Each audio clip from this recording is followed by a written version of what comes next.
So I'm fixing to show you the fastest way and the most flavorful way I know to cook purple hull peas, whether they're fresh out of the garden, out of the freezer, or dried.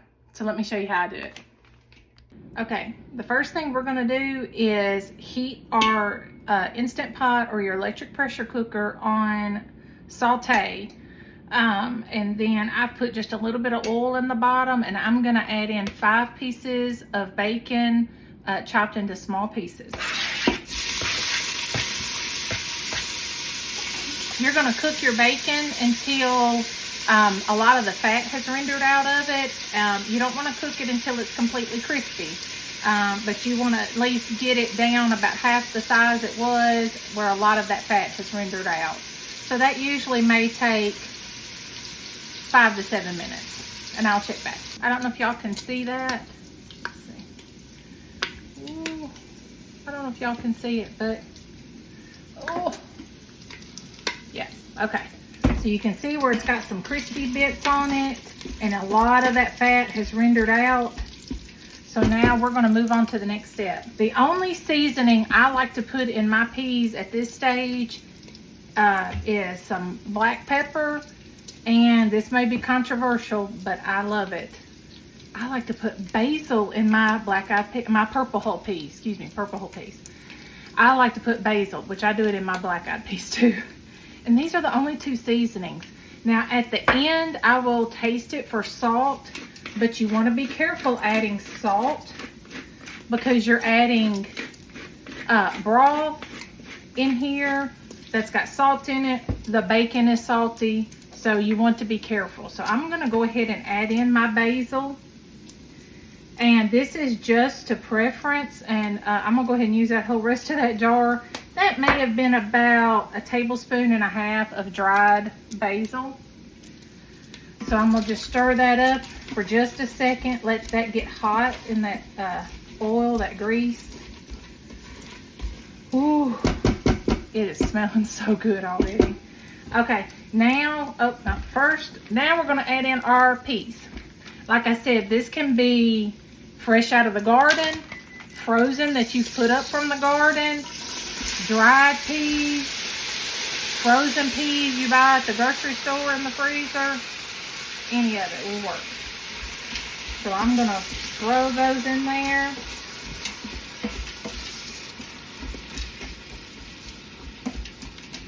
Stir that around, and then I'm gonna go ahead and add my broth.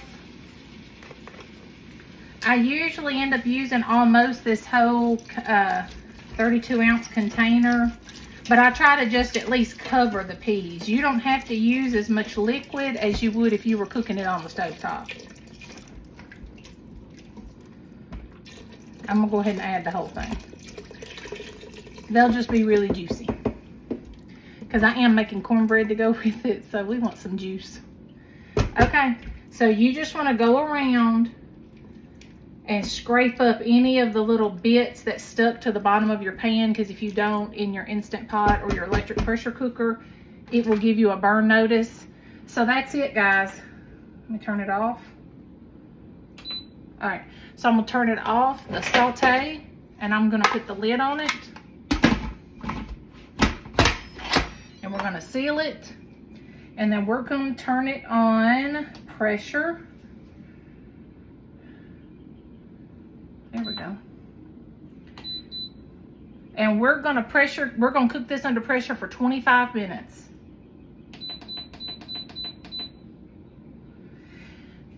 Then once it is done cooking and it starts counting down your time, once your 25 minutes is up, you do want to let it naturally release. I usually let it go a minimum of 10 to 15 minutes. And sometimes I just let it sit in there. If I'm still fixing supper or we're not quite ready to eat, I just leave it sitting in there and it's fine. But you want to let it naturally release for at least 10 to 15 minutes, and then you can release the rest of the pressure manually if you want to. So I'm going to let this go, and I'm going to let the pressure cooker do all the work, and then we will check back once I'm ready to open it up and show you what we've got. Okay guys, I'm back. My pressure cooker has been naturally releasing for 33 minutes. I got busy and didn't come check on it, but it's going to be fine. My pin is still up, so I still have some pressure left to release, so I'm going to go ahead and finish releasing it. And then we're going to open it up together. Oh, there was hardly no steam left in it, y'all. All right, now the pin is down, so it's safe to open it. All right, so here we go. We're going to do this together. Ooh.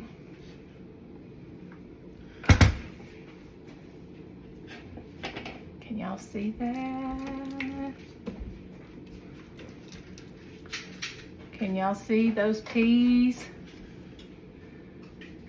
Oh man, y'all, they smell so good. So we are going to fix our plates in just a little bit once he gets done, and then I'll come back and show you how we plate it up and do a taste test. I did forget to tell you guys that you also now want to taste it to make sure you don't need to add any salt, because you remember we didn't add any salt in the beginning because we were using broth and bacon that both were very salty things. So you want to taste it and see if you need to add any seasoning.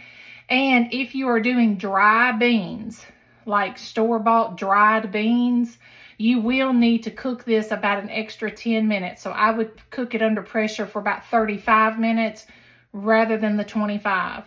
But if you're doing fresh, frozen from the garden or frozen from the grocery store, 25 minutes will do it, but dried needs about an extra 10 minutes. So I'll check back when we're ready to do a taste test. Hey guys, we're back for our taste test of our our purple whole peas. So I will show you our plate before we start digging in. These are our purple whole peas on top of some cornbread there. And then we have some fresh corn out of the garden, some cabbage, and a grilled pork chop that my husband grilled. So this is going to be a delicious, fresh dinner with all these fresh vegetables. Are you ready, Aaron? Okay, look, we're going to try our peas, okay? So let's try our peas.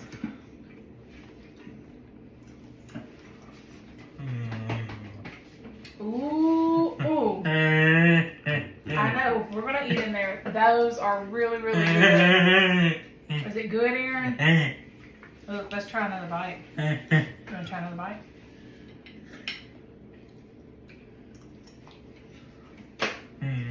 Good? Yes, it's good. Okay, what do you think of it? You want to tell us what you think? Yummy. Oh, is it yummy? Do you want to try anything else? I know, we're going to go in there. Do you want to try anything else before we go in there? What are you going to try? Oh, that cabbage is so good. I think the peas are really, really good and fresh with the sweetness of that cornbread with the peas. It's a good combination. Yep. They turned out really, really good. So, is the cabbage good too? Yes. He loves cabbage. Okay, so I guess that's it, guys. I hope you try this method for cooking your purple whole peas, because they taste like they've been simmering all day long, and we only cooked them under pressure for 25 minutes. So we'll catch you guys next time. Bye.